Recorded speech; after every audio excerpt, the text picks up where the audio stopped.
नमस्कार दोस्तों। साधना के मार्ग को सभी धर्मों में दुष्कर माना गया है। एक अच्छा साधक ऐसे गुणों से युक्त होता है जो आत्मज्ञान के प्रकाश से दूसरों को भी आलोकित करता है। एक बार महात्मा बुद्ध से उनके एक शिष्य ने प्रश्न किया, भगवान, श्रेष्ठ साधक के क्या लक्षण होते हैं? तथागत ने प्रश्न का इस प्रकार उत्तर दिया, चूहे 4 प्रकार के होते हैं। एक वे जो स्वयं खोदकर बिल बनाते हैं लेकिन उसमें रहते नहीं। दूसरे वे जो बिल में रहते हैं पर स्वयं नहीं खोदते।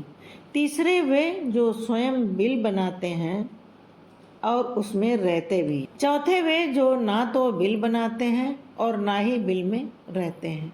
इसी प्रकार साधक भी 4 भागों में बांटे जा सकते हैं।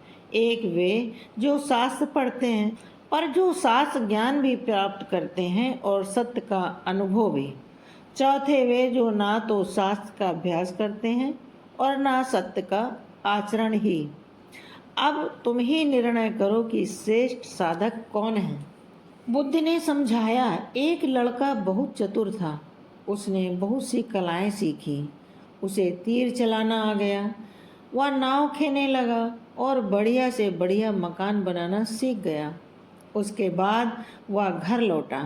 बड़े घमंड से वह लोगों से कहता, इस दुनिया में मेरे मुकाबले का कोई नहीं, मैं सब कुछ जानता हूँ। गौतम बुद्ध ने यह देखा तो सोचा, इसे शिक्षा देनी चाहिए। उन्होंने एक बूढ़े का रूप बनाया और हाथ में भिक्षा पात्र लेकर उसके पास गए। लड़के ने पूछा, तुम कौन हो? बुद्ध ने कहा, मैं अपने मन को वश में रखने वाला एक आदमी हूँ। उनकी बात लड़के को समझ में नहीं आई। उसने कहा, आपका मतलब? बुद्ध बोले, कोई आदमी तीर चलाना जानता है, कोई नाव खेना जानता है, कोई घर बनाना जानता है, लेकिन ज्ञानी आदमी अपने ऊपर शासन करना जानता है। लड़का बुद्ध के इतने कहने पर भी कुछ नहीं समझ पाया। उसने फिर पूछा, अपने ऊपर शासन करना क्या होता है? बुद्ध ने कहा, अगर कोई प्रशंसा करे तो वह खुशी से नहीं फूलता, निंदा करे तो दुखी नहीं होता। इस तरह उसका मन उसके वश में रहता है। ऐसा आदमी किसी चीज़ या हुनर का अभिमान नहीं करता। बुद्ध की बात का उस लड़के पर ऐसा असर हुआ कि उस दिन से उसने डींगे हाँकना बंद कर दिया। महाभारत में बताया गया है कि भीष्म पितामह को इच्छा मृत्यु का वरदान प्राप्त था, अर्थात वे स्वयं जब तक मृत्यु का आह्वान न करें, काल उनके पास भी कभी नहीं फटक सकता था। इसी प्रकार अमरता को लेकर अनेक कथाएं प्रचलित हैं। महात्मा बुद्ध अपने शिष्यों के साथ भिक्षाटन पर जा रहे थे। रास्ते में शिष्यों ने एक पौधे की तरफ इशारा करते हुए पूछा, बनते इस पौधे की उम्र क्या है? बुद्ध ने बताया, यह अमर वृक्ष है, इसकी उम्र अंतहीन है। तभी एक शिष्य ने उस वृक्ष को जड़ से उखाड़कर फेंक दिया और बुद्ध से बोला, गुरुवर, मैंने उसे एक ही पल में उखाड़कर समाप्त कर दिया। बुद्ध मुस्कुराए और निशब्द आगे बढ़ गए। महीनों बाद जब चतुर्मास बिताकर वे उसी रास्ते से लौटे तो सभी ने उस पौधे को वापस हरा भरा देखा। वृक्ष को उखाड़ने वाले शिष्य ने पूछा, तथागत आपको इस पौधे की अनश्वरता का पता कैसे चला? बुद्ध ने उत्तर दिया, मैं इस नन्हे से पौधे की अनंत जीविका को जानता था। यह जीवन और अमरता की पहली शर्त है। जिसमें यह भावना है वही जीवन को दीर्घ बना सकता है। गौतम बुद्ध सत्य, अहिंसा और सहिष्णुता की प्रतिमूर्ति थे। इन्हीं सद्गुणों का उपदेश वे घूम घूम कर देते और लोगों से इन्हें अपनाने का आग्रह करते। एक दिन वे किसी गांव में पहुंचे जहां कुछ ऐसे अज्ञानी लोग थे जो बुद्ध के विरोधी भी थे। वे बुद्ध को अपशब्द कहने लगे। यह देखकर बुद्ध के शिष्यों को बहुत बुरा लगा। उन्होंने बुद्ध से इसका विरोध करने का आग्रह किया तो बुद्ध ने उन्हें समझाया कि ये लोग तो अपशब्द ही कह रहे हैं। यदि पत्थर भी मार रहे होते तो भी मैं कुछ नहीं कहता और मारने देता। मैं जानता हूँ कि ये कुछ कहना चाहते हैं, लेकिन क्रोध के कारण कह नहीं पा रहे हैं। 10 साल पूर्व यदि यही लोग मुझे गाली देते तो मैं भी इन्हें गाली देता, किंतु अब तो लेन देन से मुक्ति मिल गई है। क्रोध से अपशब्द निकलते हैं। यहाँ तो क्रोध भवन कब का ढह चुका। बुद्ध के विचार सुनकर अपशब्द कहने वाले हैरान रह गए। बुद्ध ने आगे अपने शिष्यों से कहा, इन लोगों को बताओ कि पिछले गांव में क्या हुआ था। शिष्यों ने बताया, वहाँ के लोग फल व मिठाइयाँ लेकर आए थे और आपने यह कहकर वे चीज़ें लौटा दी कि अब लेने वाला विदा हो चुका है।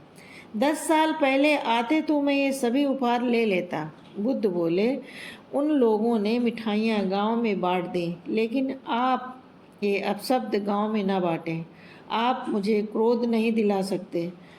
ठीक उस खूंटी की तरह जो किसी को नहीं टांगती, लोग उस पर वस्त्र अवश्य टांग देते हैं। कथा का सार यह है कि साक्षी भाव सच्चे संत की पहचान है। जो अच्छे बुरे लाभ हान अपना पराया के संकीर्ण भाव से मुक्त हो जाता है, उसे ही संतत्व की प्राप्त होती है। इसी प्रकार से एक अंगुलीमाल कुख्यात लुटेरा और हत्यारा था। जो भी सामने आ जाता उसे ही लूट लेता। यदि सामने वाला ना नुकुर करता तो उसकी तलवार उसका गला नापने को तैयार रहती थी। माला में पिरोने के लिए वो अपने शिकार अधिकांश लोगों के हाथों की उंगलियां काट लेता था। वह अपने गले में अंगुलियों की माला पहनता था, इसीलिए उसका नाम अंगुलीमाल पड़ा। एक दिन महात्मा बुद्ध घने जंगल से होकर कहीं जा रहे थे। दूर से अंगुलीमाल ने उन्हें देख लिया। वह आनन फानन में जा पहुंचा। उनके पास आकर बोला, साधु, जो कुछ भी हो तुम्हारे पास उसे निकाल कर दे दो, अन्यथा तुम्हारी जान की खैर नहीं। अंगुलीमाल की बात सुनकर बुद्ध मुस्कुराए और उसकी आंखों में गहराई से झांक कर बोले, वत्स, मेरे पास दया और क्षमा जैसे रत्नों का भारी भंडार है, वह तुम्हें सौंपता हूँ। झगड़े की क्या ज़रूरत। बुद्ध का इतना कहना था कि मानो जादू हो गया। अंगुलीमाल अपनी तलवार दूर फेंककर बुद्ध के चरणों में झुक गया और बोला, धन्य हो महात्मा, आज मैं माला माल हो गया। यही कुख्यात लुटेरा अंगुलीमाल बौद्ध भिक्षु बन गया। चीन के चांगचू नाम प्रदेश में एक मठ था, जहाँ के महंत काफ़ी ज्ञानी और कर्मठ थे। एक दिन उन्होंने अपने शिष्यों को बुलाकर मठ के लिए भगवान बुद्ध की एक मूर्ति बनवाने की इच्छा प्रकट की। महंत बोले, इस कार्य के लिए आप घर घर जाकर धन संग्रह कीजिए। किसी से बलपूर्वक धन मत लीजिए। जो इच्छा पर खुशी से दे उसी से लीजिए। शुभ कार्य हेतु धन संग्रह भी शुद्ध तरीके से होना चाहिए। सभी शिष्य अलग अलग दिशाओं में धन संग्रह हेतु रवाना हो गए। इसी प्रक्रिया में एक शिष्य को तिन्नू नाम की एक बालिका मिली। उसके पास एक सिक्का था। जब उसे भगवान बुद्ध की प्रतिमा निर्माण के विषय में पता चला तो वह बुद्ध की प्रतिमा निर्माण के विषय में चल रहे धन संग्रह के बारे में पता चला तो उसने श्रद्धावश वह एक मास सिक्का दान करना चाहा, किंतु शिष्य ने सिक्के को अति तुच्छ समझकर लेने से इनकार कर दिया। दिन बाद सभी शिष्य धनराशि लेकर मठ में एकत्रित हुए। महंत ने मूर्ति का निर्माण आरंभ करवाया, किंतु अथक प्रयास के बाद भी मूर्ति संपूर्ण नहीं हो पा रही थी। कोई न कोई कमी रह जाती। इस पर महंत को संदेह हुआ। उन्होंने शिष्यों से धन संग्रह के बारे में पूछा। सभी ने बारी बारी से अपने अनुभव सुनाए। इसी क्रम में जब तिन्नू का प्रसंग आया तो महंत पूरी बात समझ गए। उनके आदेश से वह शिष्य उस बालिका के पास गया और क्षमा मांगते हुए उसके एकमात्र सिक्के को आदर पूर्वक ले लिया। धातुओं के घोल में उस सिक्के को आदर पूर्वक ले लिया। धातुओं के घोल में उस सिक्के को मिला देने पर सहज ही एक सुंदरतम मूर्ति का निर्माण हो गया। यह कथा श्रद्धापूर्ण दान की महत्ता को प्रस्थापित करती है। दान भले ही अल्पमात्र में किया गया, किंतु यदि वह संपूर्ण श्रद्धा भाव से किया गया तो जरूर सार्थक रूप में प्रतिफल होता है और असीम पुण्यों का सृजन भी कर। ऐसी ही प्रेरणादायक कहानी सुनने के लिए हमारे चैनल रिजवाना शेख को लाइक कीजिए, सब्सक्राइब कीजिए, शेयर कीजिए, सपोर्ट कीजिए। मिलते हैं अगली कहानी में। धन्यवाद। जय हिंद।